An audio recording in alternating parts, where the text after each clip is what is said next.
Hello, welcome to this episode of Creating Photos and Videos. It's been a long time since I've done a video. I've kind of been consumed with my artwork and doing sketching, but I've also gotten reinterested in a couple of things, and I'm going to talk about those a little bit in this video and more in the next one.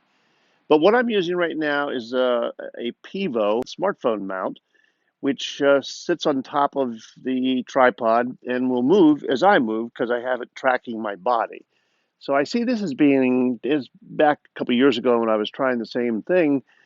I see this as an interesting tool that I might use in making videos, both on sketching, and so you can see also what I'm sketching, as well as on photography. You know, I'm out here in my backyard, and this is in an unusually, it's not mild, it's cold, but I'm able to wear just a vest. February day in Central Virginia. We're expecting possibly some snow. We're typically on the fringe of it, so we don't always get very much. But I'm hoping to be able to do some more photography, get back to my learning photography series and adding some more videos to that, as well as just videos where being able to walk around can be useful in the production of the video. Now, this device is set, it uses the Pivo app, Pivo, P-I-V-O, the Pivo app to do the recording. I'm using AirPods connected to the phone as a wireless mic, and I think the audio is pretty good in my pre-test, at least it was.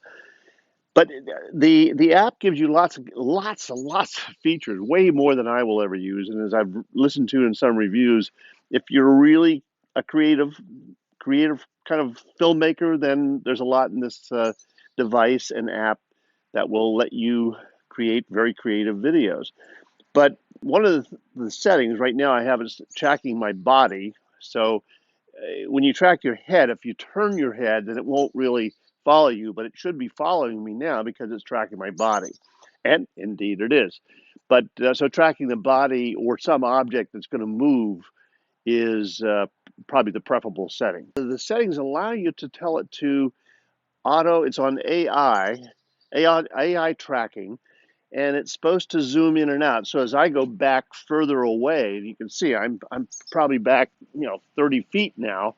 You can barely see me, but you certainly probably can hear me. But it's supposed to zoom in on that. And then be very frankly, this is the first time I've used this app and the device, even though I've had it for a couple of weeks. But that fits into a whole nother thing, which I've been during this pandemic, as most of us have, we've been kind of stuck in our houses. And for me, that hasn't been a problem. I've been retired for 9 years, and so, well, almost 10 years. And being in the home is not an unusual thing. I used to fill that time a lot with making videos, as some of you know. But and then I got interested a year or so ago in sketching and painting, and now I'm interested in digital sketching and painting. And I want to go out on sites here in Lynchburg, where I live, and draw on location with my iPad or possibly also with my sketchbook and pen and watercolor paints. And I want a device, or I want a way rather, for a camera to record me talking about what I'm doing in the case of sketching, for example, but also to be able to capture what it is I'm sketching without having to have a second camera. And so that's kind of rekindled my interest in 360 cameras. I used to have a 360. 4 years ago, I got the Insta360 ONE. I think it was the original one that Insta360 came out with, at least the original one I knew about it, a consumer version of a 360 camera. And I had the same idea then as I just explained to you now, that I'd like to be able to have one camera taking all my B-roll as well as me and recording my voice. And so I sold my 360 because I just wasn't using it, wasn't really practical, or I wasn't finding any practical applications for it beyond that idea. And that idea was not really realized, mainly because I didn't take the time, I think, to really learn the software. Plus, the software was somewhat immature.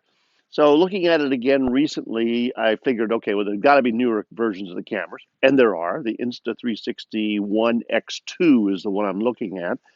And the software that comes with that, or is available through Insta360, has, according to Michael Ty of 360 Rumors and several other people who do reviews on 360 cameras, and I want to thank Michael for taking the time to answer some of my questions. But it has improved, and you can do a fair amount right on your phone or on an iPad with the video you capture using Insta360 ONE, ONE X and X2. So I'm looking at that as maybe getting myself back into making videos with a purpose beyond talking about just making videos. This is that kind of a video where I'm talking about using a particular device. So I hope you found this interesting. It's an experience for me. So let's walk over here. I'll show you the other side of my yard.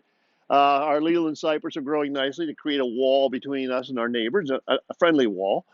And well, you might want to take a look back here. And in the process, you're going to see my empty bird feeder, which before I go in the house, I think I'm going to fill so that the birds have something to eat. But it really is kind of cool that I can walk around like this and you can hear me because of the wireless mic. So, okay, well, I'll stop it there because I've served the purpose of experimenting with this and seeing that it does work and that it's probably a reasonable device to use. And I'll be honest again with you, one of the reasons that I pulled this out of the drawer and finally took the time to learn how to use it a little bit is to provide perhaps a counter argument to buying a 360 camera. Now, this follows me, so that's kind of cool, but it doesn't take a picture of the other side. So although the app might do something like that, so I need to explore the app a little bit more. And in a future video, hey, who knows? Maybe next week I'll have another video for creating photos and videos. I'll let you know if I find anything out about that. So thank you very much for checking in again, and I look forward to continuing to make videos for this series. Good day.